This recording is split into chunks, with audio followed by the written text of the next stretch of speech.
Now let's zoom some more into the subject of this session of bridging the data outages. I would say, as long as I'm busy in this field of marketing ROI measurement, data accuracy and completeness has always been an issue, right?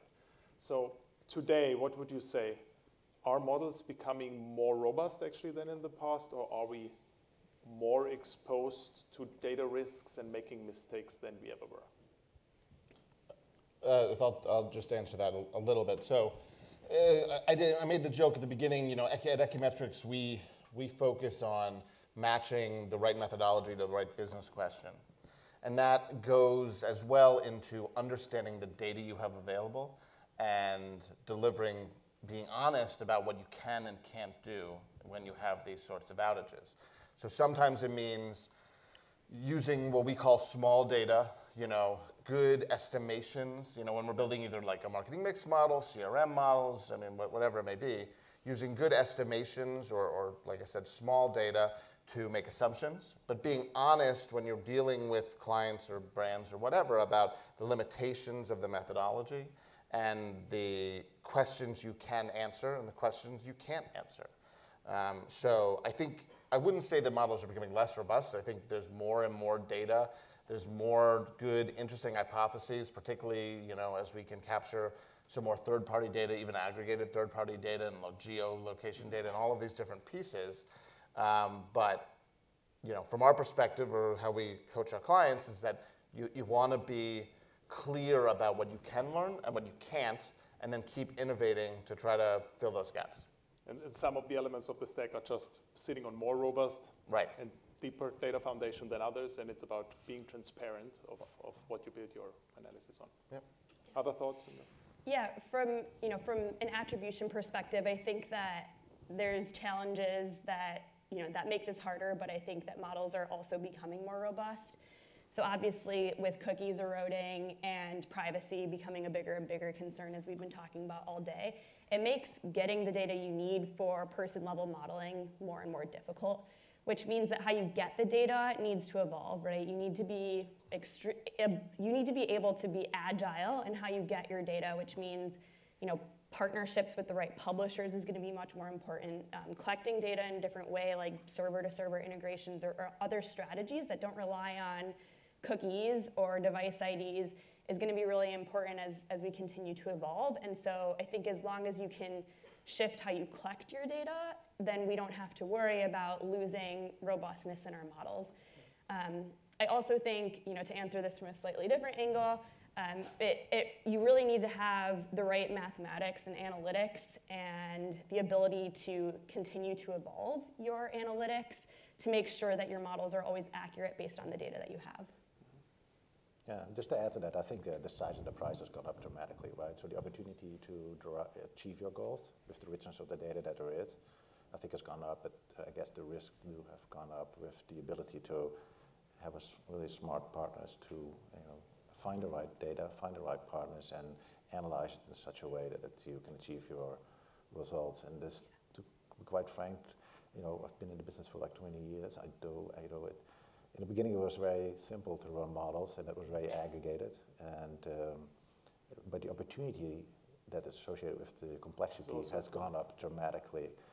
Now the risk associated with it has gone up as well. But with the right partners, you're able to achieve those risks and achieve those goals. That's the same with the wrong partners. I'm pretty sure that you can make all the wrong decisions as well. You mentioned the risk, right? So how severe are the biases and the mistakes you can make based on the wrong data? Any anecdotes to share on traps you stepped into and advice to the group here on how to avoid those? Yeah, just to build upon that, I've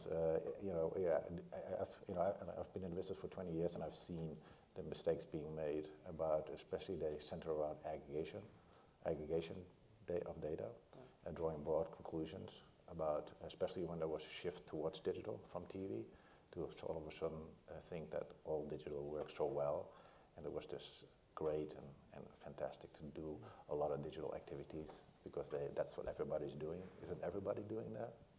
Doing digital for the sake of doing digital. But some of those digital activities just have an extremely low ROI, and some of those activities have a very high ROI. I remember actually, so when this first wave of measuring ROI of digital instruments, like it's meanwhile several years ago, but there were quite some like bad news coming up and leading to shifts in the other direction. Obviously, we're past this now, but yeah. Yeah, and we have an example of a vendor that is mostly view-through. 90 to 95% of conversions claimed are view-through conversions. And so in the model that I kind of talked, that we built internally, we're enriching that model with those view-through touch points. And so in that case, we were seeing really good CPAs and continuing to spend there until our spend dollars were high enough where we were able to run an incrementality test. Right? And as soon as we ran an incrementality test, we realized, okay, so these are touch points in these user paths, but they're not actually contributing to conversion. So if you're not sort of doing the testing and learning and running the incrementality test and then applying that back into any sort of models you're looking at, especially if you're in a world like we are where we're not using one of those third-party solutions, you can absolutely have biases in there just simply because of the presence of people seeing that advertising, but it not actually affecting, them converting on your site. Mm-hmm. One other thing to add, that there's a bias in another way, which is when you think about what the outcome is. So much of this attribution, so much of the modeling we're doing here on the bottoms up or tops down is so short term that we work, what you can often see is that you really take this bias almost against that long-term brand equity. And it actually goes well to the topic because the biggest data outage there is what is the measurement of that long-term brand equity. So in your industry or in beauty and luxury, there's so much around moving out of print and what's the impact of influencers and all of these different aspects that you can measure, and you can measure in the short term, but there's a bias there to say, because I don't know how to measure the long term, I get, the results can often be incomplete. So it's just something that, again, it goes towards, from our perspective, tying measurement to the question, right? So there's short-term impacts and there's long-term impacts, and that bias can work in there as well. We heard a lot about, limitations of aggregate level data modeling, but also excitement about person level data modeling, and also, the challenges and the opportunities, and also how to combine it. But there is a lot of excitement about person level data, but have we reached the limits of what's possible based on aggregate level data already? And we heard a bit about that already in the presentations, but would love to explore this a bit further. I can chip in here though. I think clearly not. I think there is still much more to be explored when it comes to the aggregate models. I actually think we will see, as we heard throughout the morning, the sort of back to future with more of the aggregate models as the signals, be it for regulatory reasons or be it for tracking limitations reasons. There will be a resurgence of some of these aggregate models, but I don't think we're going to go back to those models that we had when that was the best thing that we had. I think the MMM 2.0 or MMM 3.0, those will be methodologically updated, validated and calibrated pieces of analysis that interconnect to all sorts of other things, while balancing the aggregate level data with the privacy and transparency that all our consumers are required, or regulators. So I do think there is still plenty, and through the white paper with Adam and other types of work that we do, we see there is a tremendous amount of things to explore, because you cannot simply take, the ad stock is a great example. You cannot simply take the same ad stock that we were using many, many years ago and just blindly apply it onto modern media or a modern consumer, probably, modern people. So I think there is probably many more layers of innovation that we can drive in aggregate models before we can call them maximized. Kind of that. Yeah, and the one thing I'll add, especially from a CPG perspective, which I kind of mentioned, when we were speaking earlier, is that their aggregate level models are definitely here to stay for a very long time. It's the only way you're going to be able to actually optimize between your trade investment and your advertising investment, right? And until we figure out a way where you can do that without aggregate level models, which I don't think is coming anytime in the very near future, absolutely no way they can be eliminated.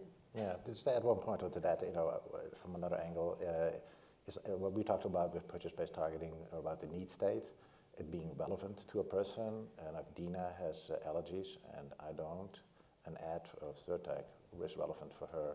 For me, it's not. She also has her own phone number and her own devices that she connects with. And somebody else might be in the household with Dina, but that person shouldn't get those ads, right? And so it is personal, right? And at the end, the devices are personal devices, personal phone numbers. So I'm pretty sure that's where it will land, because that's where the relevancy is, and that's where the opportunity and the devices and the ROI is as a result. There may be one observation to share also from the conversations we have from a consulting angle with brands. One thing is the innovation that's still possible, but the other one is the level of adoption, right? So we, as like a community of practitioners who try to push the boundaries and get very excited about this and want to be early adopters, that's a group of people, right? But that's not all people out there, and so there is still, even with simpler, quote unquote, ROI techniques and models, there is a huge need to drive adoption still of that, and a huge opportunity. Depending on which research you look at, 2/3 of marketing leaders would still admit that they are not able to measure long-term or short-term ROI properly, right? Yeah. So, and this is because not even the simpler ROI techniques find wide adoption. Yeah. Yeah, you talked about the size of the prize in the context of the models and the opportunity and the targeting. But yeah, and it's one thing what we do with MTA, of course, is to measure these activities, but it's a whole other thing to, as you know, to get an organization to adapt to that and to buy into it. And not only the organization, but also the agency, the finance department, management. So yes, the price has gone up, but part of that is more than MTA. It's also the implementation of it, and also the incentives that those individuals have and the goals that they have. Are they aligned with optimizing it and achieving the goals for the brand, the media effectiveness, the ROI that's associated with it? It all needs to be aligned. So the opportunity has gone up, but the challenges also organizationally and culturally are complex. One thing I'd like to talk with you about, and this we heard a lot about in the morning, and also like in your presentations about the role of experimentation, test and learn testing. We heard a lot about it in the context of when you have a lack of data and a lack of insight. This is a means of closing that and generating insights you couldn't otherwise. So how do you see the role of experimentation and attribution modeling in the future?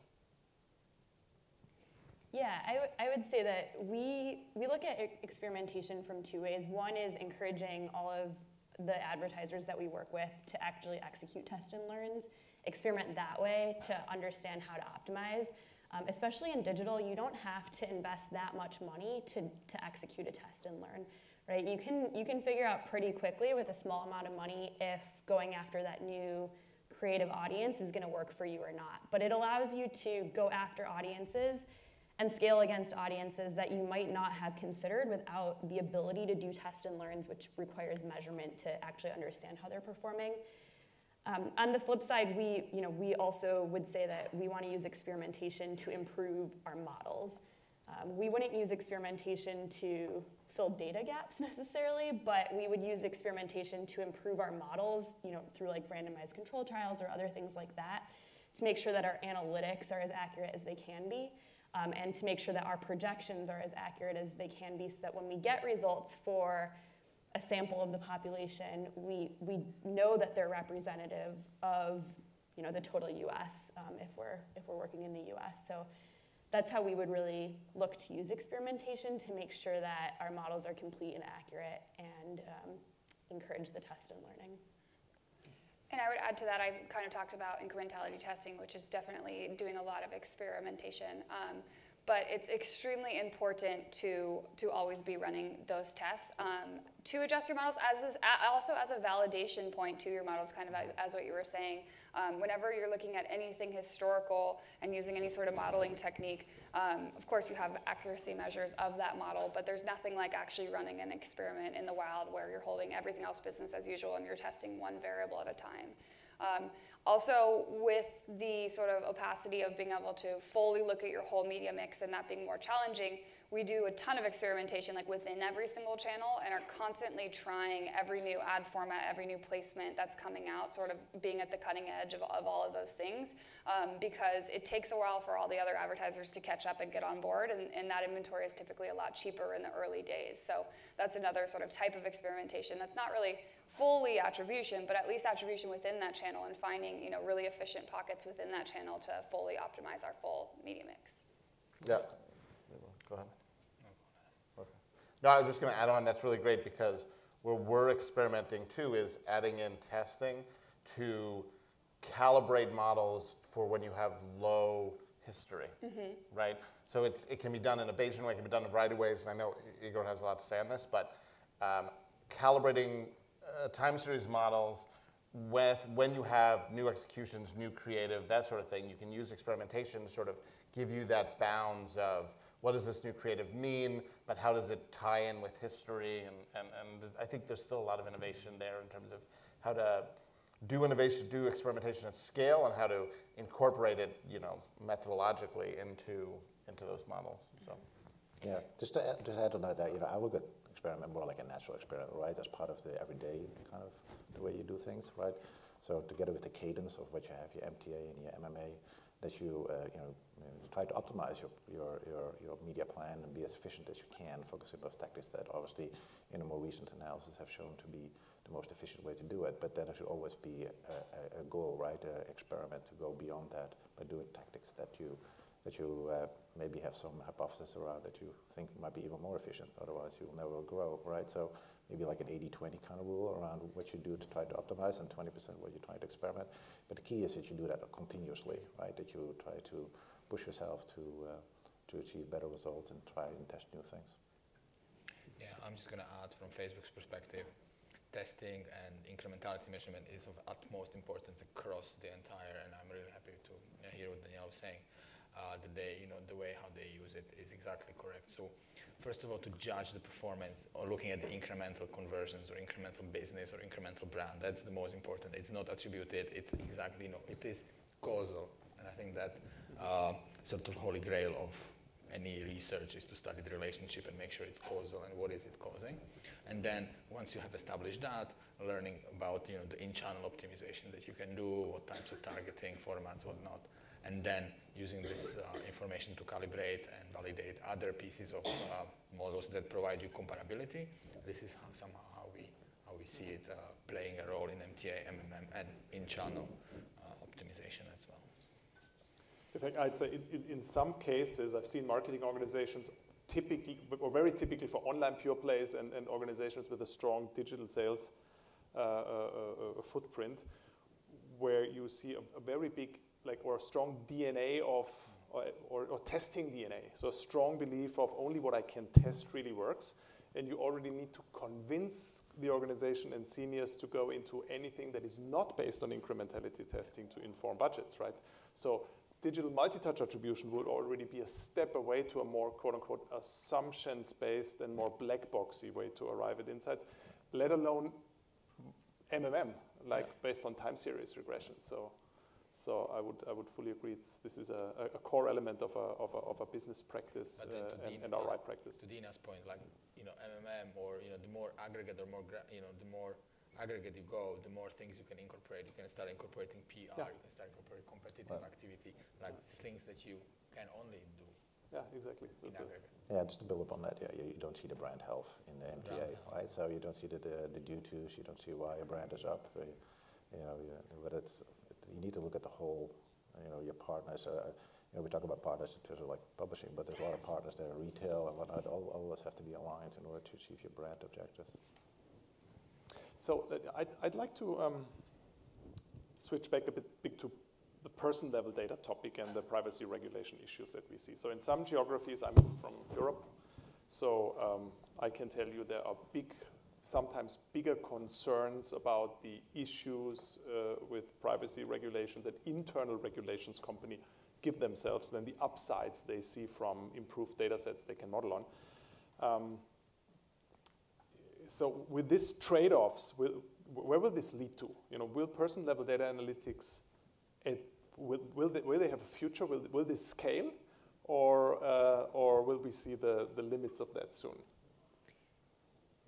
Yeah, I think this kind of goes to what I was talking about earlier, where with the increase in privacy concerns and regulations, it comes back to forming the right partnerships with publishers and being able to get the data a different way. So I definitely don't think that person-level data or person-level analytics is going away. I think it's here to stay, but how you get that data is different.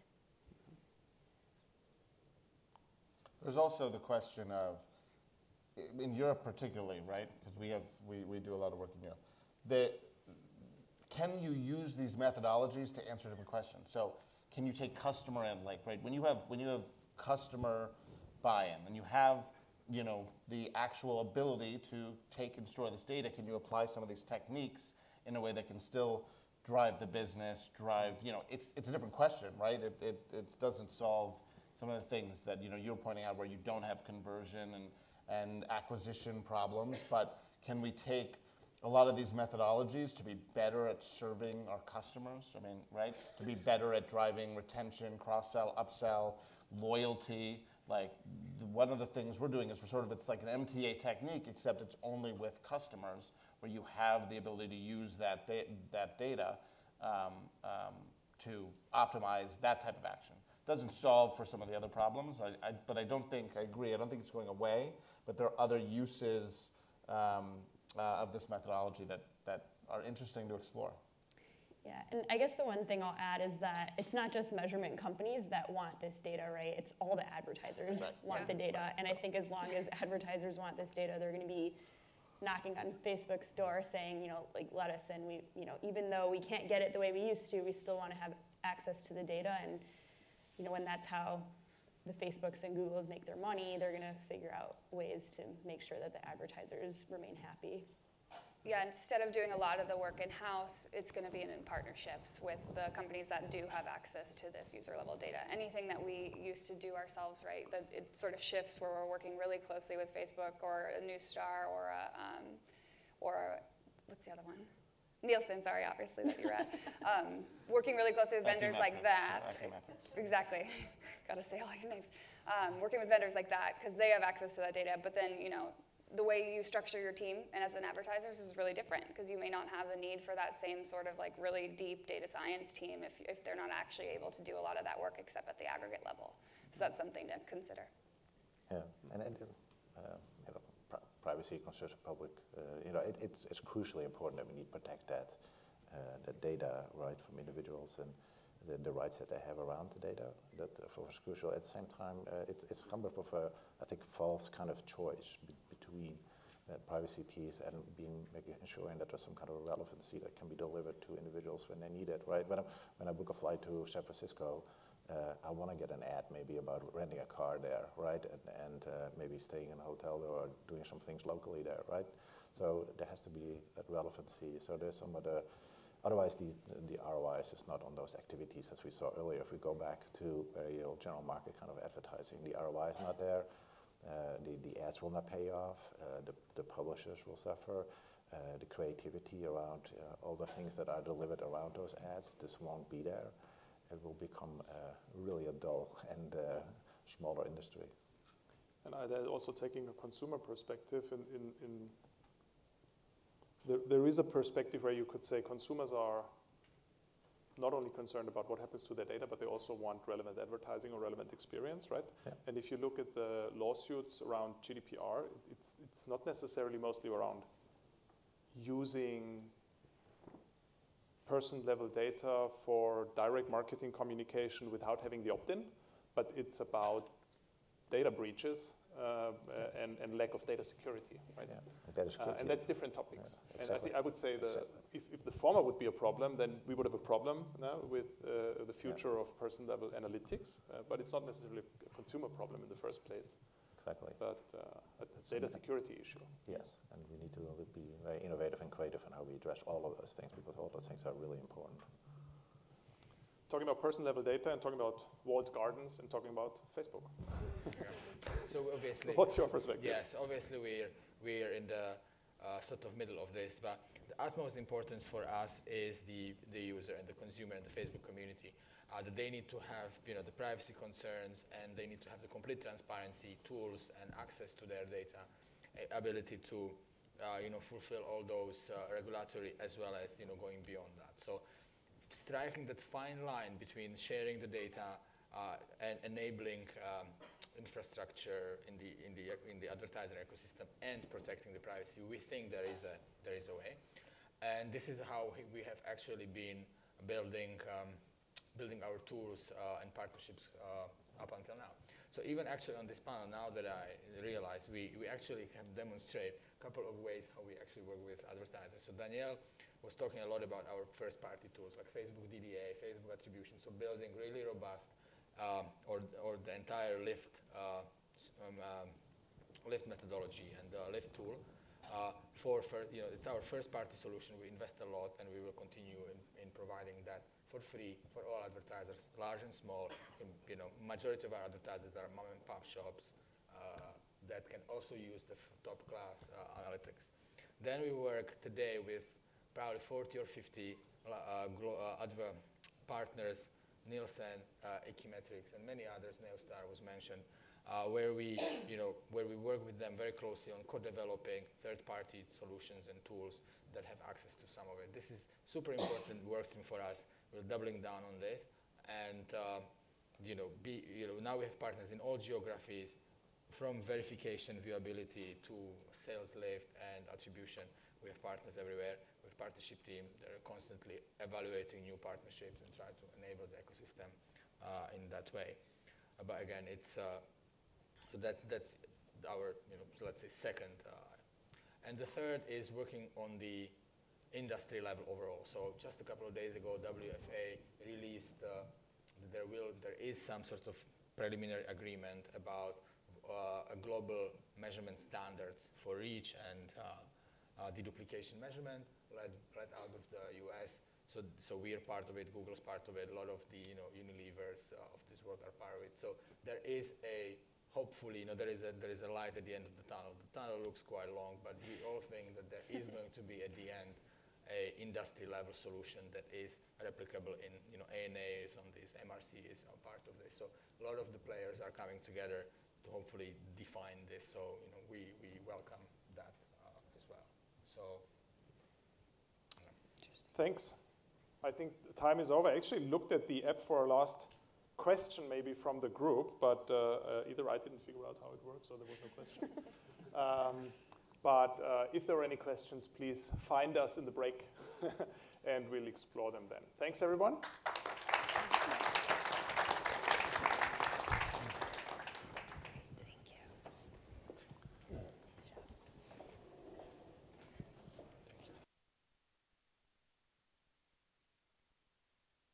And Adam and Igor and Dina and Stefan. My mic's not on? All right. I just thanked everybody, so just did that. All right, so we have a break now, which is great. You can digest some of what you just heard.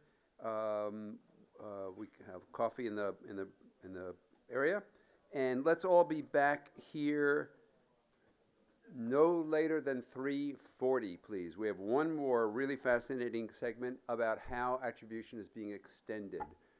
I think you'll find it particularly interesting.